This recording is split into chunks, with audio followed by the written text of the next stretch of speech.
Елімізде 2025 жыл жұмысшы мамандықтар жылы деп жарияланды.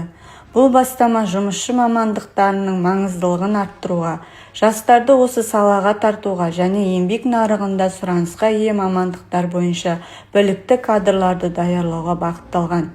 Еңбек адамын беделін көтеру, кәсіби білім беру және еңбек нарығына қажетті мамандықтар бойынша оқытуды жетілдіру биылғы алға қойылған жоспарлардың бірі.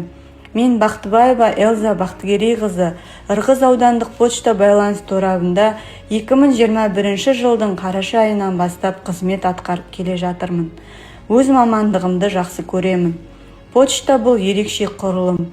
Пошташы болу үшін шыдамдылық, зергектік пен тиянақтылық қажет. Әр хаттың ішінде маңызды ақпарат болуы мүмкін. Хатты иесіне жеткізу пошташының міндеті. Жұмысымыз ерте басталады. Барлығы түсетін хаттар мен тапсырыс көлеміне байланысты. Пошташы хат-хабарды жеткізу бойынша өзінің тікелей міндеттерін орындаумен қатар психолог та болуы тиіс. Сондықтан жұмысқа қабылдау кезінде қызметкерге қойылатын талаптар ерекше. Ол келушілерге немқұрайлы қарамай, оларды тыңдай да білу керек.